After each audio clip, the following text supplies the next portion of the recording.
I started Solution Sundays, it was just a very simple idea about how to interact with race.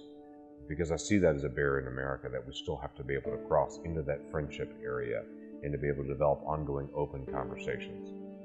Honestly, my first thought was, wow, here's a white guy from Oklahoma who cares enough to address an incredibly important issue to America that is oftentimes seen simply through a lens that happens to be black. And the reality of it is that this is an American issue.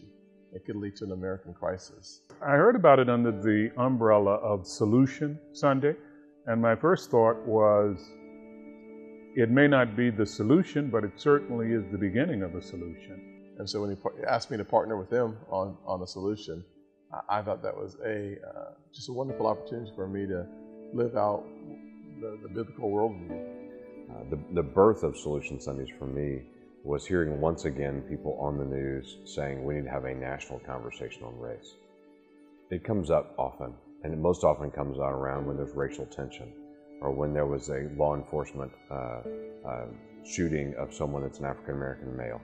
That again, this conversation rises up. Is this a racial tension in America that we can resolve, we should resolve? Of course, we should resolve racial tension in America.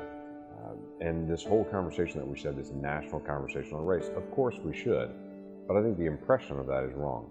I think sometimes we think we need to get elected officials and media people and famous people around a big table and have a camera around and to say they're going to talk about race and the whole country's going to go follow. That's not how it ever happens. We typically grow up in schools that are homogenous, that everyone that's in your circle of influence looks like you, talks like you, has similar values, come from similar backgrounds with similar experiences. So your natural inclination is to stay within your comfort zone. What this asks is for those folks who come from that homogenous pool to take a step out of it and venture into someone else's territory and learn as much as you possibly can about someone else.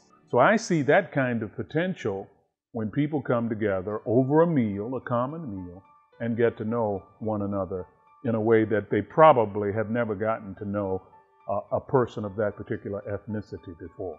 So this very simple idea really started from a question.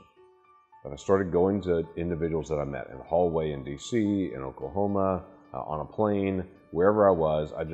For several weeks, I just asked random people, have you ever had another family of another race at your home for dinner? Has that ever happened?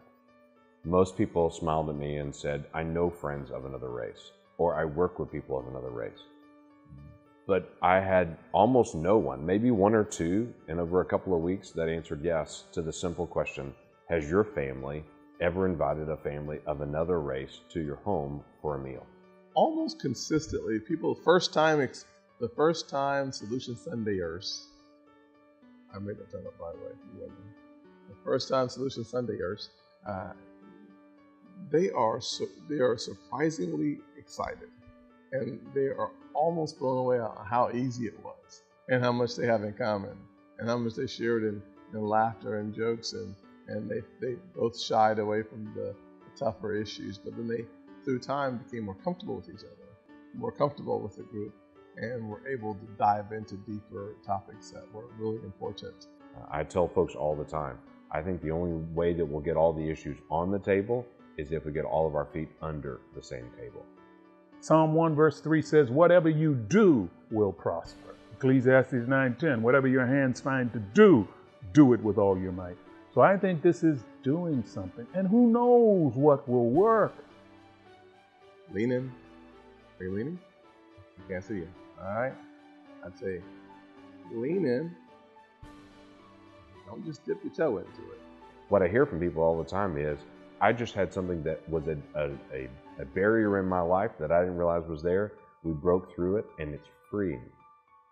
Now again, you may look at it and go, it's lunch or it's dinner. How can it be that big of an issue for people? It is, because they know in their heart, this has always been a problem for me, and I'm actually going to work on this issue about race or about division or about anger or about separation. I'm going to actually work on this and try to be able to understand someone else.